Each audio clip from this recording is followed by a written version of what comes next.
Good evening, Mr. Governor. Good evening. Members of Lagos State Executive Council here present. Exactly a month ago, we had the last update on COVID. I'm very sure that there are several other situations that have emanated, and I've called on all executive members to sit together today for Lagosians. Without wasting our time, I would like to invite Mr. Governor to take to the mic to address us. Thank you very much. Thank you very much. Good afternoon, all. Dear Lagosians, I'd like to start by publicly expressing my condolences to the families of those who have lost their loved ones in recent times due to reckless and avoidable road accidents involving trailers and containers, as well as accidents on our waterways. I can assure you that the wheel of the law will take its course on those who are responsible for this senseless death, and they will be brought to justice.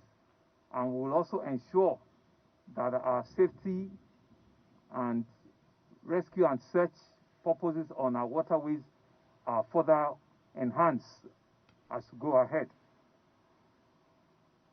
But it's now over 5 months since the first case of COVID-19 was recorded in Nigeria. Since then, we've seen about 43,000 infections in the country and a significant disruption to our social, religious, educational, and economic life, like is being seen in other parts of the world. As at yesterday, Friday, the 31st of July 2020, Lagos State has had a total of about over 15,000 confirmed cases of COVID-19, with over 10,000, in fact, close to 11,000 persons who have recovered and been discharged. We sadly have lost about 194 people to date due to the virus. These numbers also leave us with about 1,800 still active in our various communities, and we have just under 100 in our own management across our various isolation centers in the state. As you all know, Lagos State remains the epicenter of the pandemic in Nigeria, but we also, I'm pleased to say that we have set a national example in terms of the efficacy of our testing, our tracing capability, our treatment, and our partnership with the private sector and the federal government under the umbrellas of NCDC and the Federal Ministry of Health. Most of our patients in Lagos recover under our supervision. We now have two pathways through which confirmed cases are managed, either through our home-based care strategy or at our designated COVID care centers. Those people in the home care category are being supported medically with our COVID care pack and psychologically through our counseling, through our numbers. In addition, these individuals are given access to our telemedicine service through our state-owned ECO Telemed, and we're also visited on a weekly basis by our doctors to ensure that they are recovering in timely manner and they are recovering fully. In our isolation center, we have since last night, we've shut down the Etiosa Isolation Center, and we'll also be shutting down the Agidingbi Isolation Center. And we'll be moving all of our patients from Agidingbi Isolation Center to the newly commissioned Indo Center. Furthermore, our infectious disease hospital in Yaba, the mainland hospital in Yaba, will now also gradually beginning to admit other infectious diseases into the hospital, meaning that we are going to be dedicating the COVID tent, which has a capacity for about 160 patients. We'll be dedicating it specifically for COVID patients, whilst we begin to clean up the hospital and begin to get ready for other infrastructural development, permanent infrastructural development that we're planning for that hospital. I'm sure you remember that in June, we further expanded our COVID-19 testing capability in Lagos with the accreditation of 7 private laboratories. In the week ending July 26, 2020, we had successfully tested additional like 9,000 samples in Lagos State across our public and private laboratories. This showed a 50% increase over the approximately 6,000 tested in the preceding week. So means that with the inclusion of the private labs, we've also seen additional capacity to test. From the having to test and the needing to test, they've been able to address them from the two angles. We believe that this increase in testing, which in some cases leads to increase in number of our daily confirmed cases in Lagos, this is a welcome development since our capacity to contain the pandemic depends significantly on how successful we are in identifying the existing cases. I must, however, mention that we have seen a gradual decrease in positivity rate in Lagos State over the last 2 weeks, which combined with our increase in testing numbers points to a very encouraging picture of the outcome of our response strategy in the state. We will continue to fine-tune our strategy and our efforts to build on our successes and close all existing gaps, if any. We are partnering our strategy and our response in tandem with what we noticed in a city called Mumbai in India, which has the same kind of demography and the same kind of population index, like Lagos. And like I said, it has the same climate and demography. And we must, however, say that we're also recording similar results and successes as that city also has recorded. Dear Lagosians, having carefully reviewed the current scenario in Lagos, we have taken some important decisions in line with the ongoing objective of calibrating an effective balance between competing demands for safeguarding lives and enabling livelihood of our people. First, we will be increasing the permissible capacity for public gathering from 20 that we had in the past months to 50%. This means that at AGMs, annual general meetings, at funerals, at regulated social events, you can actually increase the capacity now. Lagosians should please continue to keep in mind that there is still documented evidence that mass gathering can increase the spread of the infectious disease. As such, all standard prevention and control measures must still be strictly adhered to. Physical distancing, mandatory temperature check, use of face masks in public, and regular disinfection of premises and personal hygiene. These are at the minimum we must continue to enforce and ensure compliance to all of this. Places of worship in Lagos will now be open from Friday, the 7th of August, for our Muslim worshippers, and on Sunday, the 9th of August, for our Christian worshippers. But we will only be allowing 50% of their capacity, a maximum of 50% of their capacity at either the church or at the mosque.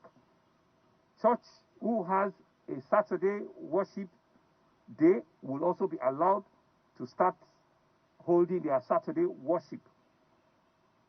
We must reiterate that places of worship are only permitted to have their regular once-a-week service on designated days. For avoidance of doubt, it will be Friday worship for our Muslim followers and Sunday worship for our Christian followers. We will monitor this for the next couple of days, for the next couple of weeks, and see how the observation and the compliance gets as we move along.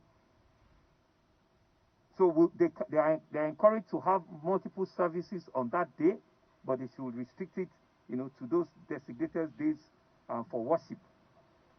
In addition, the following conditions must also be met and fully by all our religious centers.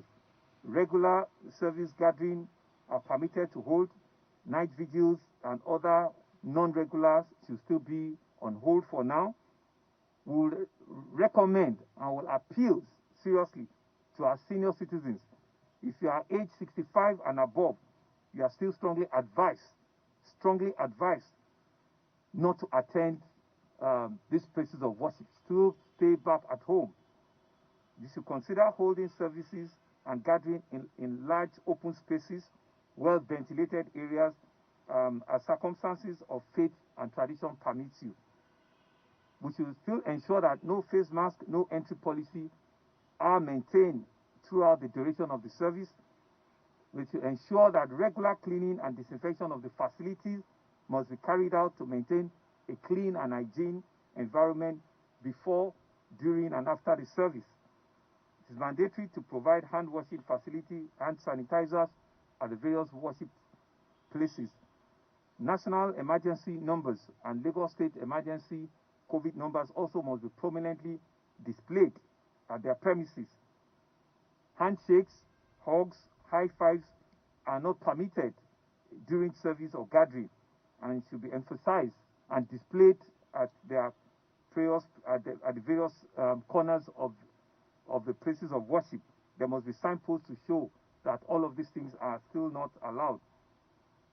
We should also encourage use of stationary collection boxes, or electronic use, and should still be encouraged at our various places of worship. The flow of human traffic in and out of the place must also be conducted in an organized and in an orderly manner. Restaurants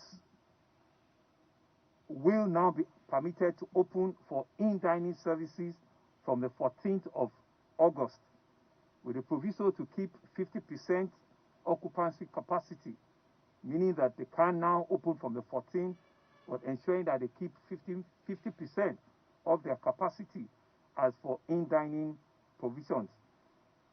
And we'll also ensure that our Safety Commission are giving them certificate of compliance to ensure that they can still go at our website, www.lasgsafetyreg.com, www.lasgsafetyreg.com, which I'm sure a whole lot of them, they know already. Social clubs and recreational centers, they will also be allowed to open from the 14th. The ones that have met the condition and have applied to the Safety Commission. Some of them have already met the condition, some of them have applied.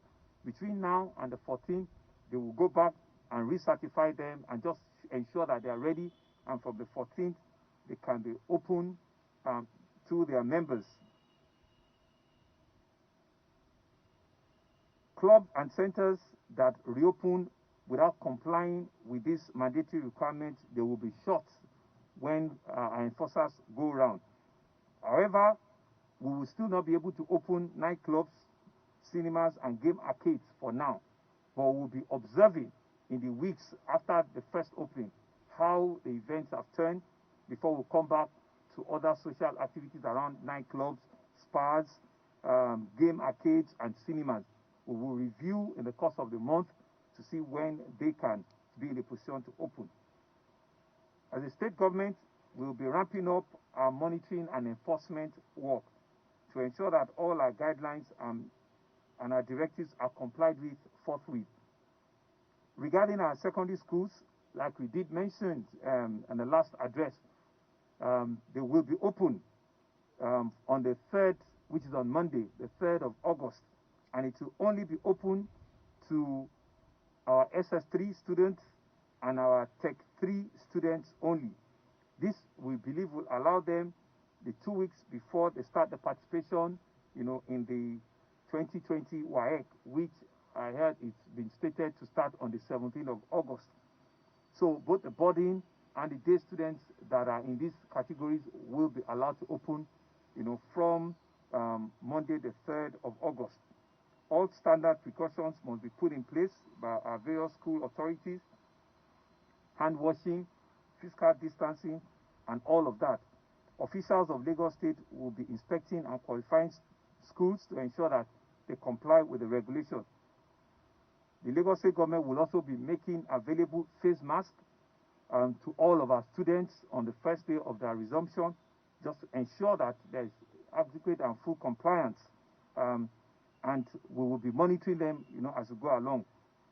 As I mentioned before now, our civil servants in the State's Unified Public Service system are to maintain the status quo in line with the prevailing guidelines, which was issued by the head of service and which is being complied with by the rosters that are being drawn by the various MDAs. Those officers working from home at this time are to continue to avail themselves with the use of the online learning management platforms, which is being used effectively. So we'll continue to encourage them to do so. As I also mentioned in the last address, people still need to start to continue to take full responsibility of themselves and of their loved ones. Self-regulation is the order of the day, and you should not wait for government to regulate you. You need to conduct yourselves, in a way and manner that you are not at risk to yourselves or to your loved ones. You must ensure that you, as a matter of importance, take full responsibility at all times. I would also like to use this opportunity to appeal again to our people to avoid non-essential movements and to try to remain indoors, more so now with the partial closure of the Third Mainland Bridge and the attendant issues around infrastructure rebuild on our various roads. If you do not need to go out, let's still continue to encourage people to do online shopping, online meetings, and online engagements. The roads are still not free for all of us to get into. We will continue to keep you informed and updated on the decisions that we're taking from the public health and safety for all of us. As stated before, managing this pandemic requires a careful balancing of health and economic consideration, and we'll pursue this balancing with a great sense of responsibility. I will continue to thank and acknowledge all our frontline health workers, our non-medical personnel, our drivers, our cleaners, our medical waste collectors, our attendants, for your continued sacrifice and encouragement, in the face of this global pandemic. I also want to thank the private sector for their support and cooperation for helping us to raise our capacity in testing and treatment of our patients. Just also mention that a few days ago, I commissioned the very first certified face mask production factory in the country, and so this reflects, the belief of our people in themselves and the opportunity that is also abound, even in this very difficult situation. That particular factory, I'm told, can produce over 240,000 a day. This, in my view, is still the strong belief and the strong entrepreneurial spirit of our people, even given the very uneven economic powers that we're going through as a nation. I think we also need to thank all our various monitoring and compliance team in the state at all levels, and I also want to thank all our security agencies, our police, our military personnel, and everybody that has been in one form of cooperation or the others with us. As I close, let me take this opportunity to celebrate with all of us and to say that what this pandemic has thrown at us is to continue to innovate, is to continue to think out of the box, and is to continue to think what new ways can we bring about. I want to thank all of you. I want to wish you all the very best, and we're now open for a few questions, if any. Thank you very much. Thank you very much, sir. By this update, I'm sure things are looking good, and we're surely getting our lives back. Can we have questions? Just a few questions. Thank you very much.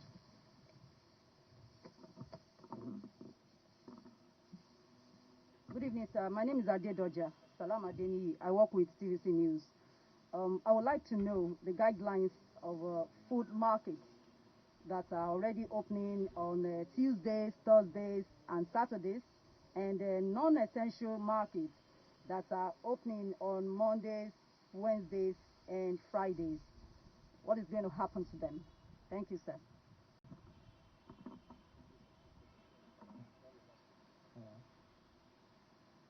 All right, good evening, Mr. Governor. My name is Shoyi Fumi Olatide. I report for Lagos Television.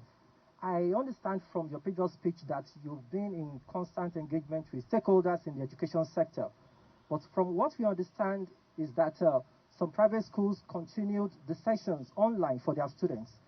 I want to know if this is part of the engagement you had with them, and if the answer is no, how do we address that to ensure that everybody is captured in the learning process in Lagos State, both private and public school? Thank you, sir. Good afternoon, sir. Good afternoon, sir. My name is Tayo Olonyomi from Radio Lagos Eco FM. My question is based on the rural communities in Lagos State. What measures are the government taking to cushion the economic effects of COVID-19 on rural communities in Lagos State? And my other question is based on the transporters. There are some people who are still not adhering to the guidelines of carrying the maximum, the capacity, the laid down capacity for to be adhered to by them. What is the state government doing to monitor this and enforce these guidelines?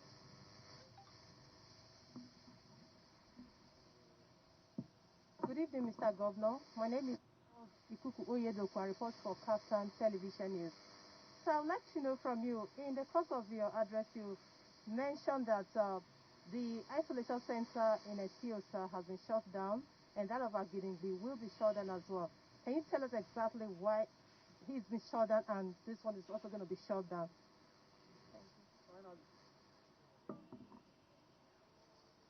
Good evening, Mr. Governor. Florence Onebu is my name from News Agency of Nigeria. Sir, the last time we had a briefing with you talked about prosecuting those that are not putting on face masks. So may we know what is the outcome now? Thank you, sir.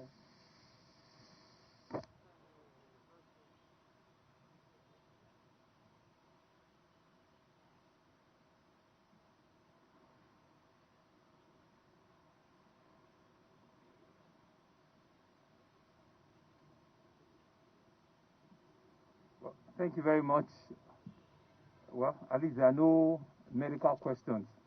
So what it means is that the gentlemen of the press are in support of all of the outcomes that you've seen and all of our strategy around coping and containing the COVID-19. Thank you. So Adedoja asked around what was going to happen with the markets on Monday, Wednesday, Friday, and Tuesday, Thursday, and Saturday.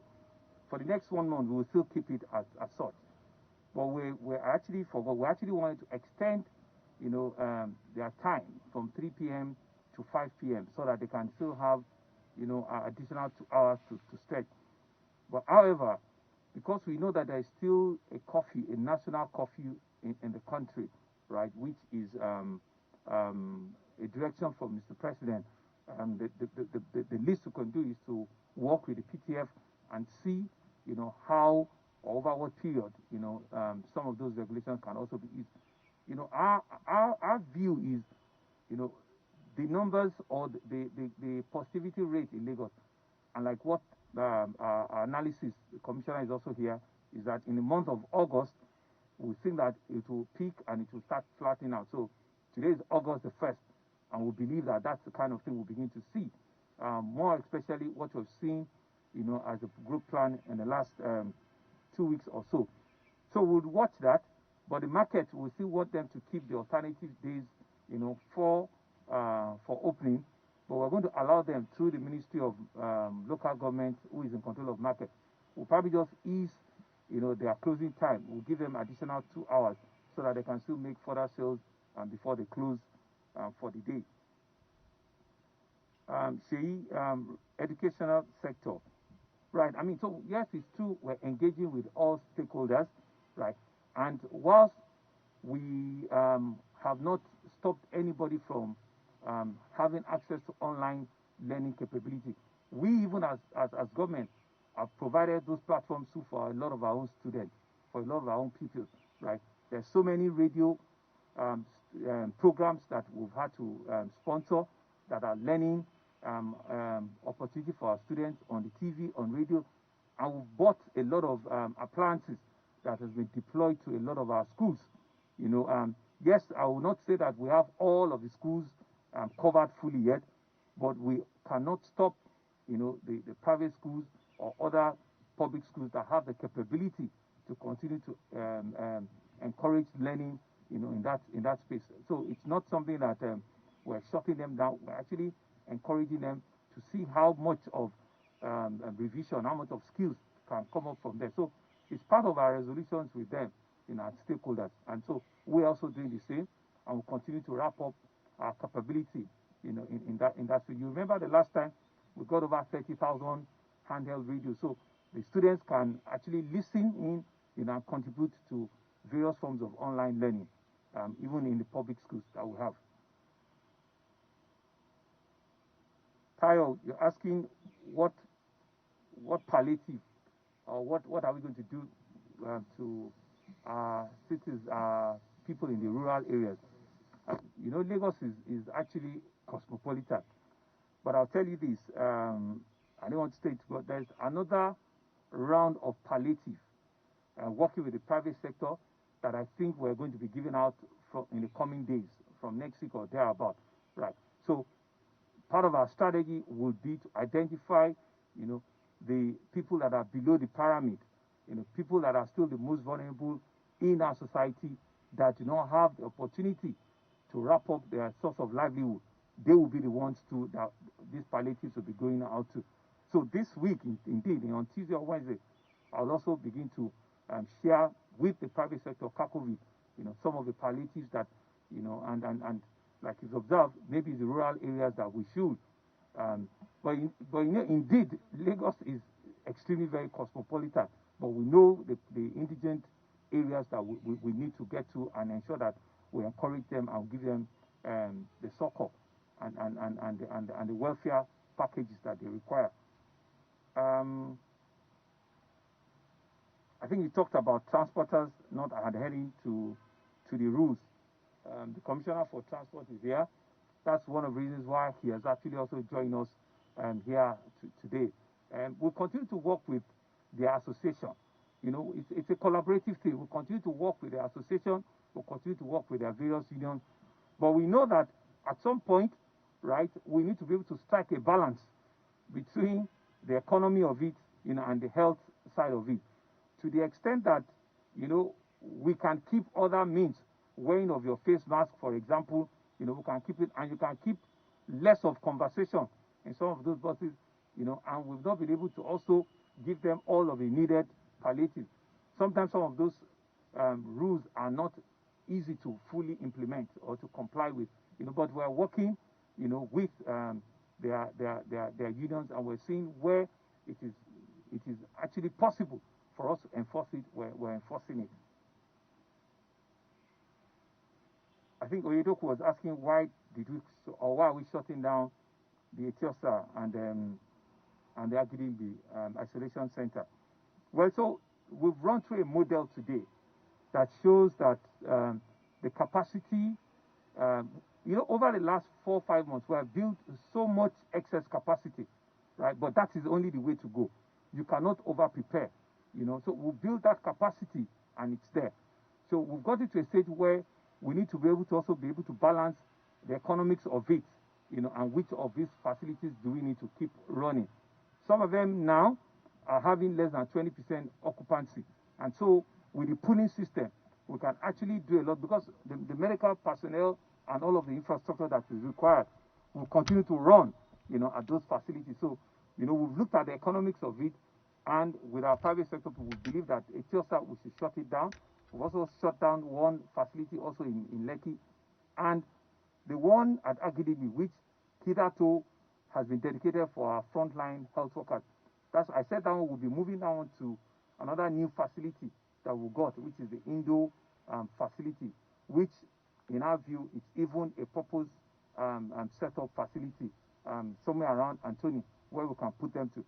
And we can now clean up Agidimbi and just release that back into the community. So what we've done is, and we've seen over time that we can very quickly also wrap up those capacity again. So we understand, the movement, we understand what is required now. So, in some places, we need to just wind down. and do a lot of pulling. Like I mentioned, IDH as well. We'll be pulling a lot of the patients to the big tent that we have there and get that place ready for other treatments, other infectious disease treatment, and also get the place ready for other infrastructural development that we want to do there. We're turning the place to an infectious disease center. So we need to start building those infrastructure. And like we said, you know, long-term infrastructure should be part of our strategy. And those are some of the things we need to start doing.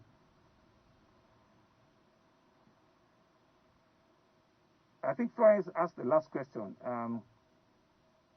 When are we going to start prosecuting people that are not wearing face masks, or have we prosecuted any? My chief law enforcement officer is here. We also discussed it, you know, this afternoon again. You see, it's a dialogue, it's a relationship, and so that's why we continue to use men of the fourth realm to support us to be able to communicate this thing very well. People that still don't believe it, not only are they not taking responsibility, but they are exposing others. So that's why, at least for you and for your loved ones, please try and comply with the safety, you know, regulations and the advice and the protocols that have been issued, you know, to you, right? You know, it's at the risk of ensuring that if you have a facility, if you have a boss, if you have a restaurant, if you have an office, and you insist that if you don't have a face mask, you cannot come into my facility. If you have a shop, if you don't have a face mask, you cannot come into my facility. If you have a public transportation, if you don't have a face mask, you cannot come in. That's how it gets around everybody, and that's how you can help us also ensure that the implementation is also, you know, ensure that it gets to the grassroots and it becomes implemented. It's not an area where we'll be running after anybody on the road, but the compliance will be when you don't grant them access to places where they're supposed to go to, in public offices, in public schools, in public hospitals, you know, even in private hospitals, private buildings. Once you don't grant them access, that if you don't have it, sorry, you cannot come into my facility, then it becomes something that gets into them and they'll be able to comply a lot more better. Abi? Thank you very much. If there are no other questions. Thank you very much. Thank you. The update has been very good, and then no complacency.